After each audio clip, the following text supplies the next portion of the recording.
प्रधान मंत्री साडे मोदी जी नूं कि हजे तां 18 या 19 दिन होए ने सिख जथेबंदियां दे उपर जिहड़ा सरदारां दे उपर अपने कानून इन्हां ने काला कानून थोपिया ਉਹ ਜੇ ਇਹਨਾਂ ਨੇ ਵਾਪਸ ਨਾ ਲੈਤਾ ਹਜੇ ਤਾਂ ਇੱਕਾ ਦੁੱਕਾ % ਇੱਥੇ ਫੈਸਿਲਿਟੀ ਮਿਲੀ ਹੈ। ਜੇ ਕਿਤੇ ਤੁਸੀਂ ਇਹਨੂੰ ਕਾਲੇ ਕਾਨੂੰਨ ਨੂੰ ਵਾਪਸ ਲੈਣ ਦੇ ਵਿੱਚ ਸਮਾਂ ਲਗਾ ਦਿੱਤਾ ਤਾਂ ਇੱਥੇ ਫੈਸਿਲਿਟੀ ਵੱਧ ਗਈ ਤਾਂ ਮੈਨੂੰ ਨਹੀਂ ਲੱਗਦਾ ਕਿ ਕਿਸਾਨ ਜਥੇਬੰਦੀਆਂ ਨੂੰ ਤੁਹਾਡੀ ਸਰਕਾਰ ਵਾਪਸ ਕਰ ਪਾਏਗੀ। ਅੱਜ 1% ਜਾਂ 2% ਜਾਂ 5% ਮਿਲ ਰਹੀ ਹੈ। ਆਉਣ ਵਾਲੇ ਸਮੇਂ ਦੇ ਵਿੱਚ ਦਿਨ ਬ ਦਿਨ ਪਿਆਰ ਵੱਧ ਰਿਹਾ ਹੈ 5% 10%। जिस दिन ये प्यार 50% तक पहुंच गया तब मोदी की सरकार 100% गिरना जरूरी है। ਅੱਜ तक कभी कोई ऐसा प्रोटेस्ट देखा जिहदे विच सारियां चीज़ां अवेलेबल होन? नहीं मैं ऐसा तो नहीं देखा। ये तो भारतीय इतिहास का ये जो प्रोटेस्ट है स्वर्ण अक्षरों में लिखा जाएगा और माएँ जो हैं आगे बच्चों को और बच्चे अपने बच्चों को इतिहास में सुनाएंगे। मोदी अपने काले कानून वापस नहीं लेंदा तो दिन ब दिन मलेरकोटला तक की आल इंडिया दा फॉर्मर इत्थे मौजूद हो। ਇਹਦੇ ਵਿੱਚ ਕੋਈ ਦੋ ਰਾਏ ਨਹੀਂ ਵੀ ਤਾਮਿਲ ਕਿਸਾਨ ਇੱਥੇ ਆਉਣਗੇ। ਹੁਣ ਤਾਂ ਇਹ ਟਰਾਲੀਆਂ ਚ ਆਏ ਨੇ, ਬਾਅਦ ਜਹਾਜ਼ ਭਰ ਕੇ ਆਉਣਗੇ। ਵੈਸੇ ਤਾਂ ਉਹ ਸਮਝ ਚੁੱਕੀ ਆ, ਉਹ ਅੰਦਰੇ ਖਾਤੋਂ ਹਿੱਲੇ ਹੋਏ ਨੇ। ਹੁਣ ਮਸਲਾ ਸਿਰਫ ਇੱਜ਼ਤ ਦਾ ਆਇਆ ਹੋਇਆ ਵਾ। तो मोदी ने भी ये समझ लेना चाहिए कि किसान नड रहा है, जायज मांग रहे हैं हम, और कुछ नहीं मांग रहे, अपना हक मांग रहे हैं। सरकार भी जे पिछे नहीं हटती, इधरों किसान भी पिछे नहीं हटते, फिर जो फौज में वो भी हमारे भाई हैं, हम उनके क्या फौजी हमारे पर गोली चला देंगे क्या? ये पुलिस वाले चला देंगे क्या? किसान का एक बेटा फौज में है, एक खेती कर रहा है, दो भाई हैं, एक खेती को संभाल रहा है, एक फौज में सीमा पर संभाल रहा है।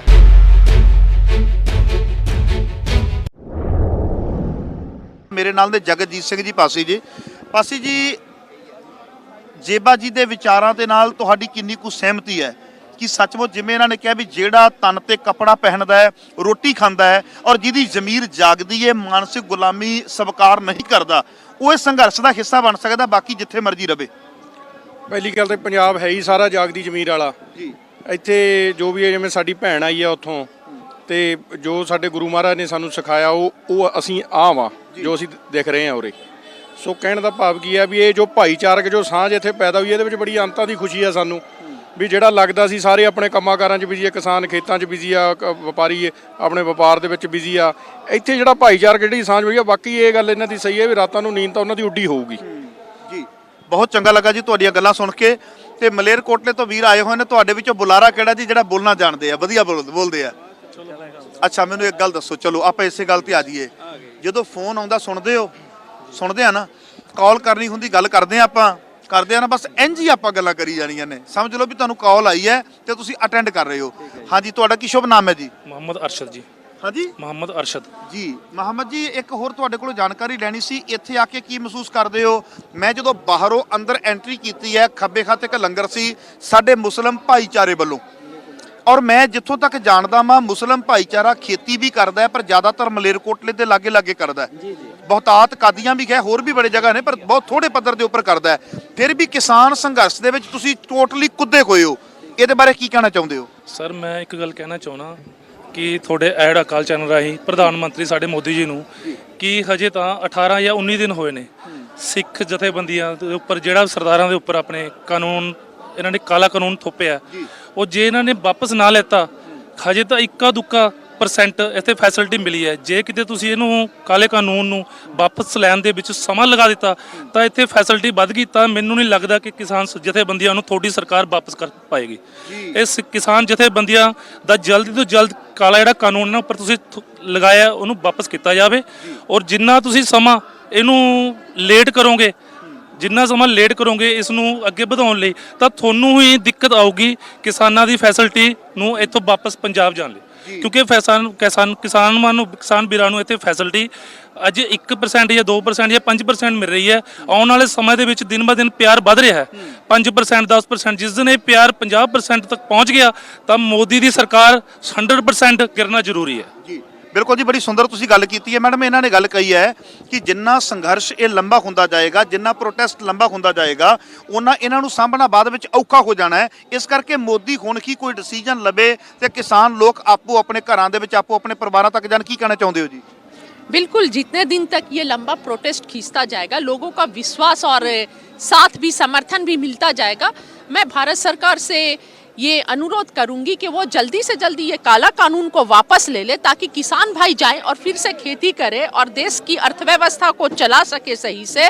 और देखिए, ठंड भी है, सभी बच्चे हैं, हमारी माएँ हैं, बहनें हैं, बड़े बूढ़े आए हैं, सभी को परेशानी हो रही है। ये अपने ही देश के लोग हैं, कोई बाहर के नहीं है। सरकार इनसे प्यार मोहब्बत से पेश आए, इनके लिए दर्द रखे दिल में और काला कानून को वापस ले। ਮੈਡਮ ਤੁਸੀਂ ਇੱਥੇ ਆਏ ਹੋ, ਸਾਡੀ ਜਿਹੜੀ ਮੈਨੇਜਮੈਂਟ ਹੈ ਸਾਡੀ ਇੱਥੇ ਹੁਣ ਦੇਖੋ, ਜੇ ਦੇਖਿਆ ਜਾਵੇ ਪੁਲਿਸ ਲੱਗੀ ਹੋਈ ਹੈ, ਪਰ ਚਾਰ ਚੁਫੇਰੇ ਚੌਗਿਰਦੇ ਲੱਗੀ ਹੋਈ ਹੈ।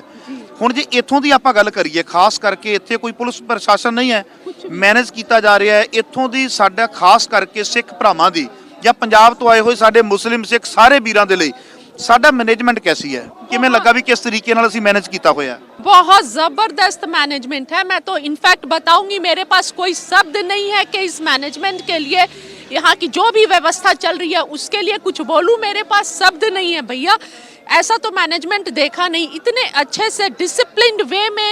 और यहाँ पे देखिए, जैसे फ्री ऑफ कॉस्ट हर जगह मेडिकल कैंप लगा हुआ है, और अकाल चैनल के तरफ से भी add medical camp, free checkup, सारे चेकअप के मशीन्स हैं, ब्लड टेस्ट अभी मेरा भी हुआ है।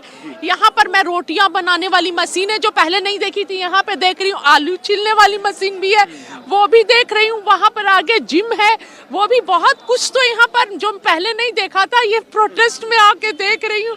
ਅੱਜ ਤੱਕ ਕਦੀ ਕੋਈ ਐਸਾ ਪ੍ਰੋਟੈਸਟ ਦੇਖਿਆ ਜਿਹਦੇ ਵਿੱਚ ਇਹ ਸਾਰੀਆਂ ਚੀਜ਼ਾਂ ਅਵੇਲੇਬਲ ਹੋਣ? नहीं नहीं नहीं, मैं ऐसा तो नहीं देखा। ये तो भारतीय इतिहास का ये जो प्रोटेस्ट है स्वर्ण अक्षरों में लिखा जाएगा, और माएँ जो हैं आगे बच्चों को और बच्चे अपने बच्चों को इतिहास में सुनाएंगे, बताएंगे कि कैसा था। और यहाँ पर जो भी लिखने पढ़ने के शौकीन है, मैं उन सभी से बोलूँगी, और जहाँ तक आवाज़ जा रही है कि इस किसान आंदोलन का इतिहास लिखना शुरू कर दीजिए। रोज़ जो हो रहा है लिखिए, ताकि हमारे बच्चे आके पढ़ सके आगे। और जैसे कि आने वाले समय में शास्त्रीय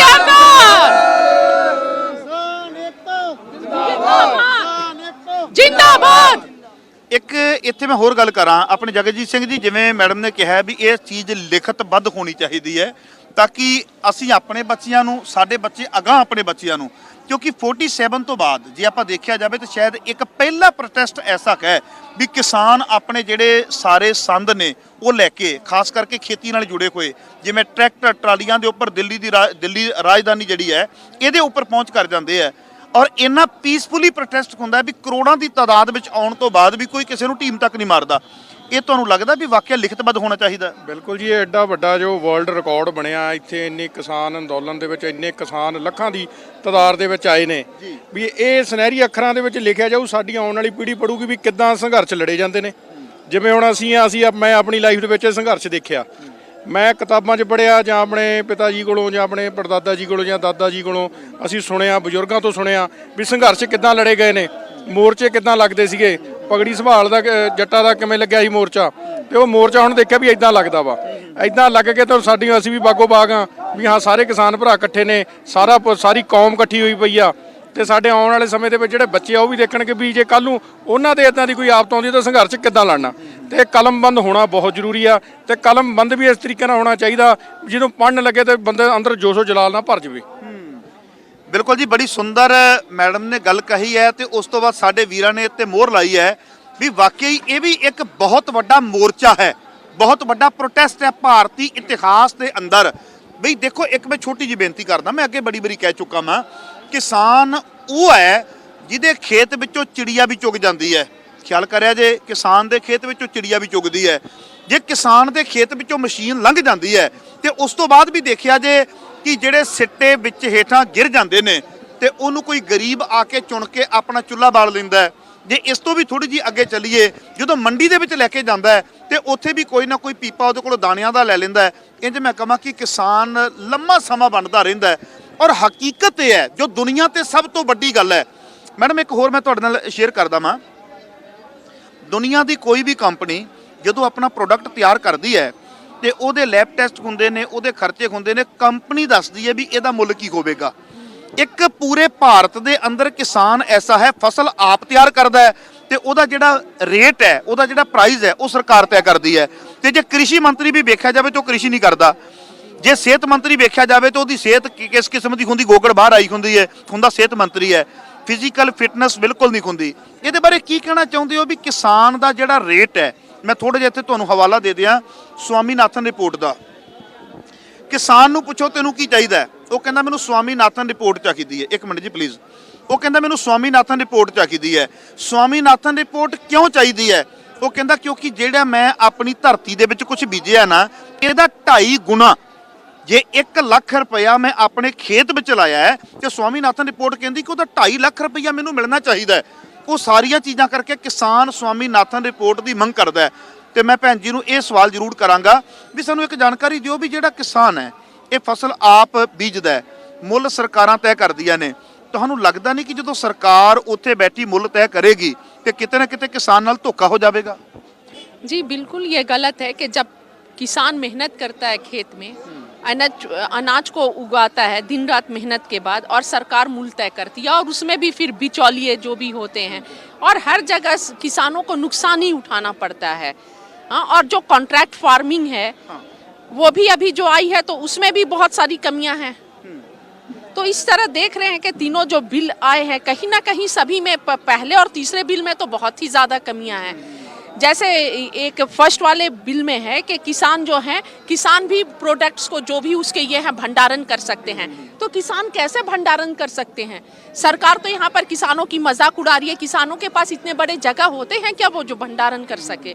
भंडारण तो जाहिर सी बात है उनके पूंजीपति करेंगे, उद्योगपति करेंगे। जो साइलो बन गया है, हमारा बिल तो जो पार्लियामेंट में आया है जो सितंबर में आया है, और साइलो अगस्त तक रेडी था, तो उन्हें सपना आया था क्या? कहीं ना कहीं इनका अंदर से गठबंधन चल रहा है। ये पूंजीपति उद्योगपतियों के मदद के लिए ये किसानों का शोषण किया जा रहा है, और इनके शोषण के लिए ये बिल आया है। पहले से तो शोषित होते आए ही हैं अनाज के दामों को लेकर। अब ये जो शोषण है वो हालात सुधारने के बजाय और ज़्यादा शोषण की प्रक्रिया बढ़ जाएगी, और ये किसानों को बंधुआ मजदूर बनाने की, कम पैसे में कम कीमत में, ये एक सरकार की रणनीति है। ਜੀ ਮੈਡਮ ਬਹੁਤ ਚੰਗਾ ਲੱਗਾ। ਇੱਕ ਵੀਰ ਜੀ ਤੁਸੀਂ ਆਇਆ ਜੇ ਮਾੜਾ ਜਿਹਾ। ਮਲੇਰਕੋਟਲੇ ਦੇ ਮੁਸਲਮਾਨ ਸਾਡੇ ਭਾਈ, ਖਾਸ ਕਰਕੇ ਮਲੇਰਕੋਟਲਾ ਜਿਹੜਾ ਆ ਮੁਸਲਮਾਨ ਵੀਰਾਂ ਦੇ ਨਾਲ ਬਹੁਤ ਜ਼ਿਆਦਾ ਭਰਿਆ ਹੋਇਆ, ਆਪਾਂ ਨੂੰ ਬੜੀ ਚੰਗੀ ਤਰ੍ਹਾਂ ਪਤਾ ਆ। ਮਲੇਰਕੋਟਲੇ ਦੇ ਵਿੱਚ ਜ਼ਿਆਦਾਤਰ ਹੁੰਦਾ ਸਬਜ਼ੀਆਂ ਦਿਖਦਾ। ਲੁਧਿਆਣੇ ਨੂੰ ਬਹੁਤ ਵੱਡੀ ਖੇਪ ਜਿਹੜੀ ਹੈ ਉਹ ਸਬਜ਼ੀਆਂ ਦੀ ਇੱਥੋਂ ਜਾਂਦੀ ਹੈ। ਜੇ ਆਉਣ ਵਾਲੇ ਸਮੇਂ ਦੇ ਵਿੱਚ ਸਰਕਾਰ ਨੇ ਬਿੱਲ ਵਾਪਸ ਨਾ ਲਏ ਤੇ ਜਿਹੜੇ ਕਿਸਾਨ ਉੱਥੇ ਨੇ ਉਹ ਵੀ ਪ੍ਰੋਟੈਸਟ ਕਰ ਸਕਦੇ ਨੇ। ਜਿਹੜੇ ਮਲੇਰਕੋਟਲੇ ਸ਼ਹਿਰ ਦੇ ਕਿਸਾਨ ਨੇ ਜੀ 25 ਤੋਂ 30% ਤਾਂ ਉਰੇ ਪਹੁੰਚ ਚੁੱਕੇ ਨੇ ਜੀ। ਕਿਉਂਕਿ ਅਸੀਂ ਰੋਜ਼, ਅੱਜ ਸਾਡੇ ਇੱਕ ਮਲੇਰਕੋਟਲੇ ਸਰੰਦੀ ਗੇਟ ਤੋਂ ਇੱਕ ਜਥਾ ਵੀ 25 ਤੋਂ 30 ਗੱਡੀਆਂ ਦਾ ਕਾਫਲਾ ਦਿੱਲੀ ਉਰੇ ਸਿੰਘੂ ਬਾਰਡਰ ਦੇ ਉੱਪਰ ਪਹੁੰਚਿਆ। ਦਿਨ ਬ ਦਿਨ ਕਦੇ ਸਬਜ਼ੀ ਮੰਡੀ ਦੇ ਵਿੱਚੋਂ ਇੱਕ ਜਥਾ, ਕਦੇ ਤੋਂ ਇੱਕ ਜਥਾ, ਕਦੇ ਕਲੱਬ ਚੌਂਕ ਚੋਂ ਜਥਾ। ਦਿਨ ਬ ਦਿਨ ਇਹ ਪ੍ਰੋਟੈਸਟ ਮਲੇਰਕੋਟਲੇ ਲੋਕਾਂ ਨੂੰ ਵੀ ਕਿਸੇ ਹੱਦ ਤੱਕ ਤਕਲੀਫ ਹੋ ਰਹੀ ਹੈ, ਕਿਉਂਕਿ ਮਲੇਰਕੋਟਲਾ ਧਰਤੀ ਉਹ ਧਰਤੀ ਹੈ ਜਿੱਥੋਂ ਦੇ ਨਵਾਬ ਸ਼ੇਰ ਮੁਹੰਮਦ ਖਾਨ ਨੇ ਗੁਰੂ ਗੋਬਿੰਦ ਸਿੰਘ ਦੇ ਬੱਚਿਆਂ ਦੇ ਖਾਤਰ ਹਾਂ ਦਾ ਨਾਰਾ ਮਾਰਿਆ ਸੀ। ਉਹਨਾਂ ਨੂੰ ਵੀ ਉਸ ਟਾਈਮ ਤਕਲੀਫ ਹੋਈ ਸੀ। ਅੱਜ ਸਾਨੂੰ ਵੀ ਸਾਡੇ ਵੀਰਾਂ ਨਾਲ ਜੋ ਧੱਕਾ ਹੋ ਰਿਹਾ ਉਹਦੀ ਤਕਲੀਫ ਹੈ। ਅਸੀਂ ਵੀ ਉਸ ਤਕਲੀਫ ਦੇ ਕਾਰਨ ਅੱਜ ਇੱਥੇ ਪਹੁੰਚੇ ਹਾਂ ਵੀ ਜਿੰਨਾ ਕੁ ਹੋ ਸਕੇ ਅਸੀਂ ਸਾਡੇ ਵੀਰਾਂ ਦੀ, ਭਰਾਵਾਂ ਦੀ ਤਕਲੀਫ ਕਮ ਕਰ ਸਕੀਏ। ਇਸ ਕਰਕੇ ਅਸੀਂ ਕਹਿਣਾ ਚਾਹੁੰਦੇ ਹਾਂ ਵੀ ਜੇ ਪ੍ਰੋਟੈਸਟ ਨਾ ਘਟਿਆ, ਮੋਦੀ ਆਪਣੇ ਕਾਲੇ ਕਾਨੂੰਨ ਵਾਪਸ ਨਹੀਂ ਲੈਂਦਾ, ਤਾਂ ਦਿਨ ਬ ਦਿਨ ਮਲੇਰਕੋਟਲਾ ਤੱਕ ਕੀ ਆਲ ਇੰਡੀਆ ਦਾ ਫਾਰਮਰ ਇੱਥੇ ਮੌਜੂਦ ਹੋ। ਜੀ ਬਹੁਤ ਸੁੰਦਰ ਗੱਲ ਤੁਸੀਂ ਕਹੀ ਹੈ। ਇਹ ਤੇ ਹਾਂਜੀ ਵੀਰੇ ਜੀ ਤੁਸੀਂ ਕੁਝ ਕਹਿਣਾ ਚਾਹ ਰਹੇ ਹੋ? ਕਵਿਤਾ ਆਪਾਂ ਬਾਅਦ ਚ ਬੋਲਦੇ ਹਾਂ। ਆਪਾਂ ਥੋੜਾ ਜਿਹਾ ਨਾ ਇੱਕ ਮੁੱਦੇ ਦੇ ਉੱਪਰ ਗੱਲਾਂ ਬਾਤਾਂ ਕਰ ਲਈਏ। ਆਪਾਂ ਕਿਸਾਨੀ ਮੁੱਦੇ ਦੀ ਗੱਲਬਾਤ ਕਰਦੇ ਹਾਂ, ਔਰ ਕਿਸਾਨੀ ਮੁੱਦੇ ਦੇ ਉੱਪਰ ਆਪਾਂ ਕੁਝ ਸਵਾਲ ਨੇ ਉਹਨਾਂ ਦੇ ਜਵਾਬ ਲੈਣ ਦਾ ਯਤਨ ਕਰਦੇ ਹਾਂ। ਅੱਛਾ ਵੀਰ ਜੀ, ਜਿਵੇਂ ਵੀਰ ਜੀ ਹੋਰਾਂ ਨੇ ਗੱਲ ਕਹੀ ਹੈ ਕਿ ਜਦੋਂ ਅਸੀਂ ਮਲੇਰਕੋਟਲੇ ਦੀ ਗੱਲ ਕਰਦੇ ਹਾਂ, ਉਹ ਕਹਿੰਦੇ ਵੀ ਮਲੇਰਕੋਟਲਾ ਛੱਡੋ, ਪੂਰਾ ਜਿਹੜਾ ਭਾਰਤ ਹੈ ਇਹ ਜਾਮ ਹੋ ਸਕਦਾ ਆ। ਵੈਸੇ ਤੇ ਪੂਰੇ ਭਾਰਤ ਦੇ ਕਿਸਾਨ ਆਏ ਹੋਏ ਨੇ, ਦਿੱਲੀ ਦੀ ਧਰਤੀ ਤੇ ਪ੍ਰੋਟੈਸਟ ਹੋ ਰਿਹਾ, ਪੀਸਫੁਲੀ ਪ੍ਰੋਟੈਸਟ ਹੈ। ਔਰ ਮੈਡਮ ਇਤਿਹਾਸ ਦਾ ਬਹੁਤ ਹੀ ਗਜ਼ਬ ਦਾ, ਜਿੱਥੇ ਕੋਈ ਅੱਗਾਂ ਨਹੀਂ ਲਾਈਆਂ ਗਈਆਂ, ਜਿੱਥੇ ਕੋਈ ਕਿਸੇ ਦਾ ਨੁਕਸਾਨ ਨਹੀਂ ਕੀਤਾ ਗਿਆ, ਪਬਲਿਕ ਪ੍ਰਾਪਰਟੀ ਦੇ ਤੋੜ-ਫੋੜ ਨਹੀਂ ਕੀਤੀ ਗਈ, ਪੀਸਫੁਲੀ ਪ੍ਰੋਟੈਸਟ ਜਿਹੜਾ ਬੜੇ ਵੱਡੇ ਪੱਧਰ ਦਾ ਹੋਇਆ, ਇਹ ਵੀ ਇਤਿਹਾਸ ਦੇ ਅੰਦਰ ਇੱਕ ਚੀਜ਼ ਦਰਜ ਹੈ। ਇੱਥੋਂ ਵੀਰ ਜੀ ਇੱਕ ਹੋਰ ਜਾਣਕਾਰੀ ਸਾਨੂੰ ਦਿਓ। ਜਿਵੇਂ ਮੈਡਮ ਨੇ ਵੀ ਇਹ ਗੱਲਬਾਤ ਕੀਤੀ, ਵੀਰਾਂ ਨੇ ਵੀ ਗੱਲ ਕੀਤੀ ਹੈ, ਇਹ ਤੇ ਹੁਣ ਤੱਕ ਇੱਥੋਂ ਦਾ ਸੀ ਦਿੱਲੀ ਦਾ, ਜਿਹੜਾ ਫਾਰਮਰਸ ਉੱਥੇ ਬੈਠਾ ਹੋਇਆ, ਇਹਦਾ ਮਤਲਬ ਜੇ ਆਉਣ ਵਾਲੇ ਦਿਨਾਂ ਦੇ ਵਿੱਚ ਸਰਕਾਰ ਨੇ ਨਾ ਗੱਲ ਮੰਨੀ ਤੇ ਆਉਣ ਵਾਲੇ ਦਿਨਾਂ ਦਾ ਜਿਹੜਾ ਉਹ ਫਾਰਮਰ ਹੈ ਉਹ ਵੀ ਫਿਰ ਆਪੋ ਆਪਣੀਆਂ ਜਗ੍ਹਾ ਦੇ ਉੱਪਰ ਸੜਕਾਂ ਜਾਮ ਕਰ ਸਕਦਾ, ਪ੍ਰੋਟੈਸਟ ਕਰ ਸਕਦਾ, ਵੀ ਇੱਕ ਭਿਅੰਕਰ ਨਤੀਜਾ ਸਰਕਾਰ ਨੂੰ ਭੁਗਤਣਾ ਪੈ ਸਕਦਾ। ਸਾਡੇ ਜਿਹੜੇ ਕਿਸਾਨ ਵੀਰ ਉਰੇ ਆਏ ਨੇ ਨਾ, ਘਰੋਂ ਨਾ ਹੱਲਾਸ਼ੇਰੀ ਦੇ ਕੇ ਤੋਰਿਆ ਉਹਨਾਂ ਨੂੰ, ਕਰ ਦੇਣਾ ਵੀ ਜਾਓ ਵੀ ਤੁਸੀਂ ਉੱਥੇ ਤੰਬੂ ਗੱਡੋ ਤੇ ਅਸੀਂ ਆ ਗਏ ਮਗਰੀ।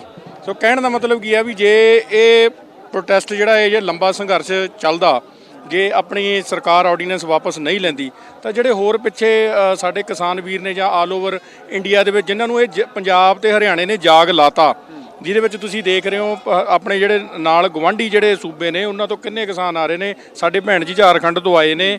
ਤਾਂ ਕਹਿਣ ਦਾ ਮਤਲਬ ਕੀ ਹੈ ਇਹ ਪ੍ਰੋਟੈਸਟ ਦਿਨੋਂ ਦਿਨ ਵੱਧਦਾ ਜਾਣਾ ਵਾ। ਇਹ ਜਿੰਨਾ ਮਤਲਬ ਇਹ ਵੱਧਦਾ ਜਾਊਗਾ ਓਨਾ ਹੀ ਇਹ ਨੁਕਸਾਨ ਹੁੰਦਾ ਜਾਊਗਾ ਸਰਕਾਰ ਦਾ। ਸੋ ਕਹਿਣ ਦਾ ਮਤਲਬ ਕੀ ਹੈ ਵੀ ਇਹ ਜਲਦ ਤੋਂ ਜਲਦ ਇਹਨਾਂ ਨੂੰ ਜਿੰਨਾ ਜਲਦੀ ਬਦਲ ਲੈਣ ਉਹਨਾਂ ਇਹਨਾਂ ਦੇ ਲਈ ਸੌਖਾ, ਉਹਨਾਂ ਜਲਦੀ ਅਸੀਂ ਇੱਥੋਂ ਫ੍ਰੀ ਹੋ ਕੇ ਆਪਣੀਆਂ ਫਸਲਾਂ ਵੱਲ ਧਿਆਨ ਦੇ ਸਕਦੇ ਹਾਂ। ਕਿਉਂਕਿ ਦੇਖੋ ਰੋਜ਼ਮਰਾ ਦਾ ਨੁਕਸਾਨ ਤਾਂ ਹੋ ਹੀ ਰਿਹਾ ਨਾ, ਚਾਹੇ ਉਹ ਕਿਸੇ ਵੀ ਵਰਗ ਦਾ ਬੰਦਾ ਅੱਜ ਉਹ ਇਹਦੇ ਨਾਲ ਜੁੜਿਆ ਹੋਇਆ ਵਾ। ਇੱਕ ਛੋਟਾ ਵਪਾਰੀ ਤੋਂ ਲੈ ਕੇ ਵੱਡੇ ਵਪਾਰੀ ਦਾ ਹਰ ਬੰਦੇ ਦਾ ਕਿਸੇ ਨਾ ਕਿਸੇ ਦਾ ਕਿਤੇ ਨਾ ਕਿਤੇ ਨੁਕਸਾਨ ਹੈ। ਕਿਸਾਨਾਂ ਵੀਰਾਂ ਦਾ ਤਾਂ ਹੈਗਾ ਹੀ ਆ, ਨਾਲ ਖੜੇ ਨੇ, ਨਾਲ ਜੁੜੇ ਨੇ, ਏਕਤਾ ਦੇ ਵਿੱਚ ਖੜੇ ਨੇ ਤੇ ਇਹੀ ਅੱਜ ਦੀ ਬਹੁਤ ਵੱਡੀ ਦੇਣ ਆ। ਤੇ ਆਉਣ ਵਾਲੇ ਸਮੇਂ ਦੇ ਵਿੱਚ ਸੰਘਰਸ਼ ਹੋਰ ਤੇਜ਼ ਹੋ ਸਕਦਾ, ਇਹਦੇ ਵਿੱਚ ਕੋਈ ਦੋ ਰਾਏ ਨਹੀਂ ਵੀ ਤਾਮਿਲਨਾਡੂ ਕਿਸਾਨ ਇੱਥੇ ਆਉਣਗੇ। ਹੁਣ ਤਾਂ ਇਹ ਟਰਾਲੀਆਂ 'ਚ ਆਏ ਨੇ, ਬਾਅਦ 'ਚ ਜਹਾਜ਼ ਭਰ ਕੇ ਆਉਣਗੇ। ਸੋ ਇਸ ਕਰਕੇ ਇਹ ਜਿੰਨਾ ਜਲਦੀ ਸਰਕਾਰ ਇਹਨੂੰ ਵੈਸੇ ਤਾਂ ਉਹ ਸਮਝ ਚੁੱਕੀ ਆ, ਉਹ ਅੰਦਰੇ ਖਾਤੋਂ ਹਿੱਲੇ ਹੋਏ ਨੇ। ਹੁਣ ਮਸਲਾ ਸਿਰਫ ਇੱਜ਼ਤ ਦਾ ਆਇਆ ਹੋਇਆ ਵਾ ਵੀ ਹਾਂ ਵੀ ਹੁਣ ਇਹਨੂੰ ਕਿਸ ਤਰੀਕੇ ਨਾਲ ਅਸੀਂ ਵਾਪਸ ਕਰੀਏ ਤੇ ਆਪਣਾ ਕਿਵੇਂ ਆਪਣਾ ਮੂੰਹ ਬਚਾਈਏ। ਜੀ ਜੀ ਜੀ, ਬੜੀ ਸੁੰਦਰ ਗੱਲ ਕਹੀ ਹੈ ਮੈਡਮ। ਇਹਨਾਂ ਨੇ ਗੱਲ ਕਹੀ ਹੈ ਕਿ ਮਸਲਾ ਹੁਣ ਇੱਜ਼ਤ ਦਾ ਆ ਗਿਆ, ਵੀ ਸਰਕਾਰ ਦੇ ਮਨ ਦੇ ਵਿੱਚ ਇਹ ਹੈ ਵੀ ਜੇ ਹੁਣ ਬਿੱਲ ਵਾਪਸ ਲੈ ਲੇ, ਅਸੀਂ NRC ਦੇ ਨਾਮ ਦੇ ਉੱਪਰ ਸ਼ਹੀਨ ਬਾਗ ਦਿੱਲੀ ਬਹੁਤ ਵੱਡਾ ਪ੍ਰੋਟੈਸਟ ਹੋਇਆ ਸੀ, ਅਸੀਂ ਉਦੋਂ ਮੁਸਲਮਾਨਾਂ ਨਾਲ ਵੀ ਸ਼ਰਾਰਤ ਕੀਤੀ ਹੈ। ਉਸ ਤੋਂ ਬਾਅਦ ਹੋਇਆ ਜਿਤਨਾ ਵੀ ਰਵਿਦਾਸ ਭਾਈਚਾਰਾ ਹੈ ਇੱਥੇ ਪੂਰੇ ਭਾਰਤ ਦਾ, ਤੁਗਲਕਾਬਾਦ ਦੇ ਵਿੱਚ ਰਵਿਦਾਸ ਮਹਾਰਾਜ ਜੀ ਦਾ ਮੰਦਿਰ ਤੋੜਿਆ, ਉਹਨਾਂ ਨੇ ਵੀ ਆਪਣਾ ਬਹੁਤ ਵੱਡਾ ਜਿਹੜਾ ਪ੍ਰੋਟੈਸਟ ਜੀ ਉਹ ਕੀਤਾ ਗਿਆ। ਸ਼ਾਇਦ ਕਿਤੇ ਤੁਹਾਨੂੰ ਲੱਗਦਾ ਨਹੀਂ ਪਿਆ ਵੀ ਸਰਕਾਰ ਦੇ ਮਨ ਦੇ ਵਿੱਚ ਹੈ ਵੀ ਜਿਵੇਂ ਅਸੀਂ 370 ਦੀ ਗੱਲ ਕੀਤੀ ਸੀ ਧੱਕੇ ਨਾਲ ਹੋ ਗਿਆ, NRC ਧੱਕੇ ਦੇ ਨਾਲ ਹੋ ਗਿਆ, ਇਸੇ ਪ੍ਰਕਾਰ ਜਿਹੜਾ ਬਿੱਲ ਹੈ ਇਹ ਵੀ ਧੱਕੇ ਨਾਲ ਅਸੀਂ ਪਾਸ ਕੀਤਾ ਆ। ਜੇ ਹੁਣ ਅਸੀਂ ਵਾਪਸ ਲੈਨੇ ਆ ਤੇ ਸਾਡੀ ਕਿਤੇ ਨਾ किते बेइज्जती ਹੁੰਦੀ है। हाँ, बेइज्जती की तो बात है ही, लेकिन बेइज्जती की भी से भी ज़्यादा जो बात है कि वो जो पूंजीपति मित्रों से जो भी अंदर गठजोड़ होगा तो उन्हें क्या जवाब देंगे। यहाँ पर तो बात सिर्फ सरकार की नहीं है ना, जो उनके पूंजीपति मित्र साइलो बनाए हैं बड़े बड़े भंडारण के लिए अनाज, तो कहीं ना कहीं उसमें भी तो पैसे लगे हैं। अगर सरकार ये बिल फिर वापस ले लेती है तो वो जो पैसे वहाँ पर लगाए हैं और अपने जो मित्रों से वादा है उसका क्या होगा। यहाँ पर बात तो सिर्फ सरकार की नहीं है और फार्मर की नहीं है, बीच में तो पीछे बात कुछ और ही कहानी चल रही है। ਵੀ ਇੰਜ ਕਹ ਲਈਏ ਕਿ ਪਰਦੇ ਦੇ ਪਿੱਛੇ ਬਹੁਤ ਕੁਝ ਹੋਰ ਵੀ ਚੱਲਦਾ ਪਿਆ ਵੀ ਜੀ। ਜਿਵੇਂ ਮੈਡਮ ਨੇ ਇੱਕ ਗੱਲ, ਹਾਂਜੀ ਕੁਝ ਕਹਿਣਾ ਚਾਹ ਰਹੇ ਹੋ ਜੀ? मैं ये कह रहा हूँ भाई, हम किसान रात ना खेत में पानी करते हैं, सरप होते हैं, बिच्छू होते हैं, वो लड़ भी जाते हैं, हम उनसे नहीं डरते, लेकिन अपनी कणक अपनी फसल में पानी देते हैं। तो गवर्नमेंट अगर ये चाह रही है कि ये डर के चले जाएंगे, ये थक के चले जाएंगे, से हम भी पीछे हटने वाले नहीं है। हमारा तो मौत से रोज सामना होता है, खेतों में पानी देते हैं, रात में लगाते हैं, पैर रखते हैं तो हमने नहीं पता नीचे नाग है, गभेरा है, क्या है। तो मोदी ने भी ये समझ लेना चाहिए किसान नड रहा है, जायज मांग रहे हैं हम, और कुछ नहीं मांग रहे, अपना हक मांग रहे हैं, किसी को कुछ कह नहीं रहे, सबसे हाथ जोड़ के रिक्वेस्ट कर रहे हैं।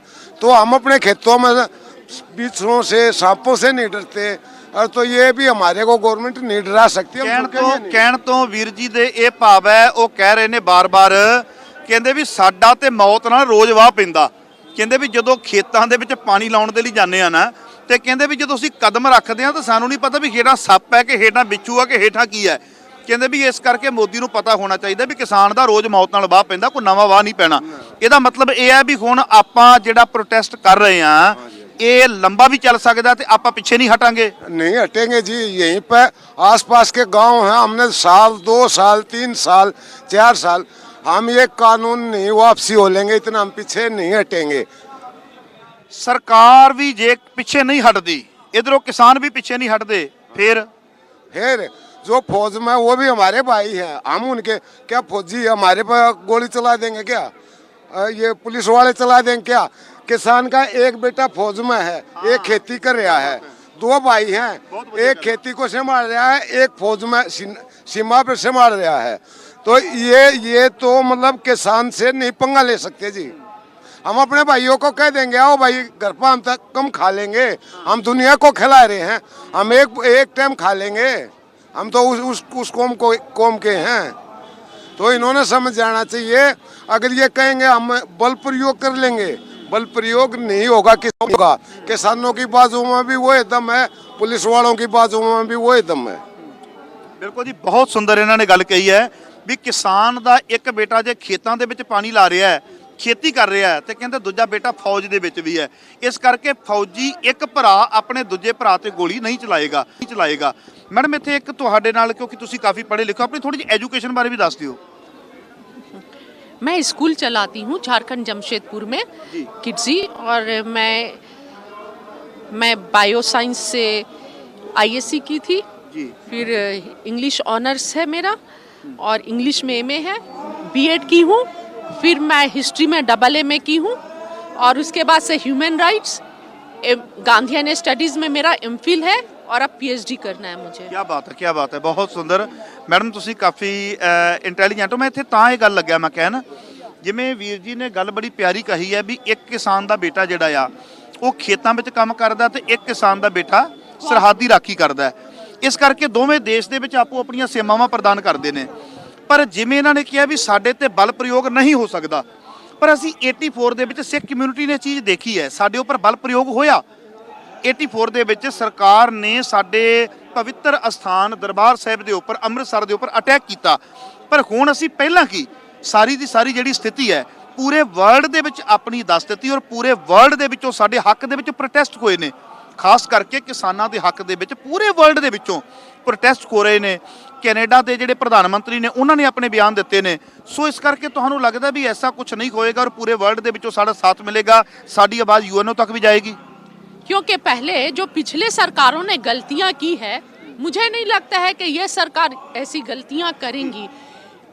मैं इनके बातों से बिल्कुल सहमत हूँ कि एक बेटा किसान है और एक बेटा फौज में है।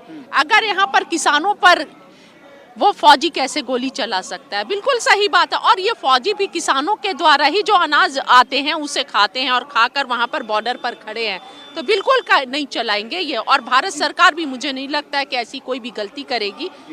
ਜੇਬਾ ਜੀ ਤੁਹਾਡਾ ਵੀ ਬਹੁਤ ਬਹੁਤ ਧੰਨਵਾਦ, ਤੁਹਾਡਾ ਵੀ ਬਹੁਤ ਬਹੁਤ ਧੰਨਵਾਦ। ਜਗਜੀਤ ਸਿੰਘ ਪਾਸੀ ਜੀ ਤੁਹਾਡਾ ਧੰਨਵਾਦ। ਮਲੇਰਕੋਟਲਾ ਤੋਂ ਆਏ ਹੋਏ ਸਾਰੇ ਮੁਸਲਿਮ ਭਾਈਆਂ ਦਾ ਧੰਨਵਾਦ। ਤੁਸੀਂ ਪੂਰਾ ਪ੍ਰੋਟੈਸਟ ਵਿੱਚ ਸਾਥ ਦੇ ਰਹੇ ਹੋ। ਬੜੀ ਛੇਤੀ ਦਰਸ਼ਕੋ ਤੁਹਾਡੀ ਸੇਵਾ ਦੇ ਵਿੱਚ ਆਵਾਂਗਾ। ਦਿਓ ਇਜਾਜ਼ਤ। ਵਾਹਿਗੁਰੂ ਜੀ ਕਾ ਖਾਲਸਾ, ਵਾਹਿਗੁਰੂ ਜੀ ਕੀ ਫਤਿਹ।